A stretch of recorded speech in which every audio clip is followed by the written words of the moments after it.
আল্লাহ নবী বলেন এই আমলটা যারা করবে প্রত্যেক ফরজ নামাজের পর 33 বার সুবহানাল্লাহ, 33 বার আলহামদুলিল্লাহ, 33 বার আল্লাহু আকবার, এরপর লা ইলাহা ইল্লাল্লাহু ওয়াহদাহু লা শারীকা লাহ লাহুল মুলকু ওয়া লাহুল হামদু ওয়া হুয়া আলা কুল্লি শাইইন কাদির, এই হলো মোট 100 বার।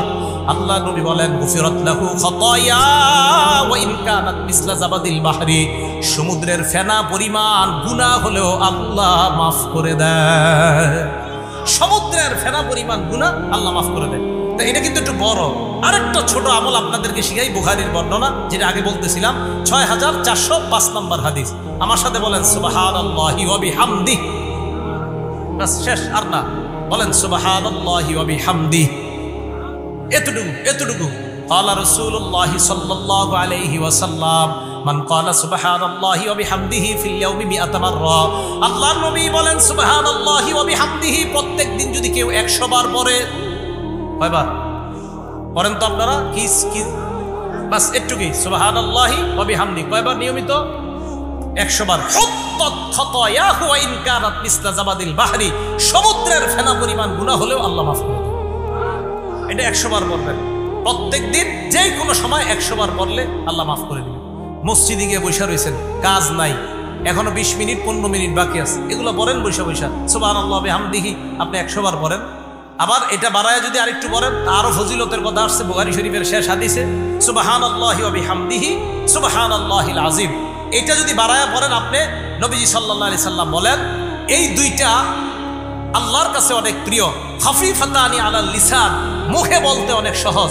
সাকিলাতানি ফিল মিজান, আল্লাহ রাসূল সাল্লাল্লাহু আলাইহি সাল্লাম বলেন সুবহানাল্লাহি ওয়া বিহামদিহি সুবহানাল্লাহিল আযীম, এই দুইটা বাক্য হাবিবাতানি ইলার রহমান, আল্লাহর কাছে অনেক প্রিয়। খাফিফাতানি আলাল লিসান, মুখে বলতে সহজ।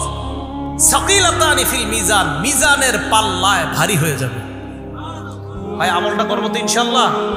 এবার আমার সাথে আরেকটা আমল করেন, বাস একবারই করেন, বলেন সুবহানাল্লাহি সুবহানাল্লাহ আলহামদুলিল্লাহ। মাত্র কয়বার বললাম? আচ্ছা আবার বলেন তো সুবহানাল্লাহ আলহামদুলিল্লাহ। নবীজি বলেন তামলাউ মা বাইনাস সামাওয়াতি ওয়াল আরদ, মুসলিম শরীফের 422 নম্বর হাদিস, আসমান জমিনের মাঝে যত ফাঁকা জায়গা এই আমল দ্বারা পরিপূর্ণ হয়ে গেছে। সুবহানাল্লাহ আলহামদুলিল্লাহ, এই দুইটা। এবার আমার সাথে শুধু বলেন আলহামদুলিল্লাহ।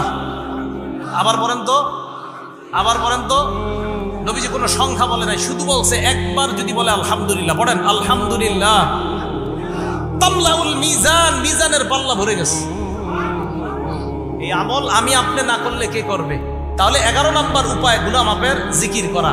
জিকিরের মধ্যে আলহামদুলিল্লাহ জিকির, সুবহানাল্লাহ জিকির, আলহামদুলিল্লাহ জিকির, এগুলা সব জিকিরের অন্তর্ভুক্ত। কোরআনের কারীমের তেলাওয়াত করা, এগুলাও জিকিরের অন্তর্ভুক্ত। আল্লাহ পাক রব্বুল আলামিন আমাদের সকলকে গুনাহ মাফের যে 11টা উপায় আলোচনা করা হয়েছে, একটু বসেন। 1 নাম্বার তওবা করা, 2 নাম্বার ইস্তেগফার পড়া, 3 নাম্বার ক্ষমা পাওয়ার আশায় দোয়া করা, 4 নাম্বার নবীর পূর্ণ আনুগত্য করা, আর পূর্ণ আনুগত্য মানে নবীজির সুন্নত সাহাবাদের সুন্নত আঁকড়ে ধরা, 5 নাম্বার আজান দেওয়া, 6 নাম্বার 2 রাকাত নামাজ পড়া, 7 নাম্বার 5 ওয়াক্ত নামাজ পড়া, 8 নাম্বার জামাতের সাথে নামাজ পড়া, 9 নাম্বার গুনাহ হয়ে গেলে সাথে সাথে একটা ভালো কাজ করা, 10 নাম্বার জিকিরের মজলিসে বসা, 11 নাম্বার জিকির করা। এই উপায়গুলো আমরা অবলম্বন যদি করতে পারি নিয়মিত, আল্লাহ আমাদের গুনাহগুলো মাফ করতেই থাকবেন। আল্লাহ আমাদের সকলকে গুনাহমুক্ত জীবন নিয়ে যেন আমরা কবরে যাইতে পারি, আল্লাহ তৌফিক দান করেন। আমিন ওয়া আখিরু দাওয়ানা আলহামদুলিল্লাহি রাব্বিল আলামিন। আসসালামু আলাইকুম।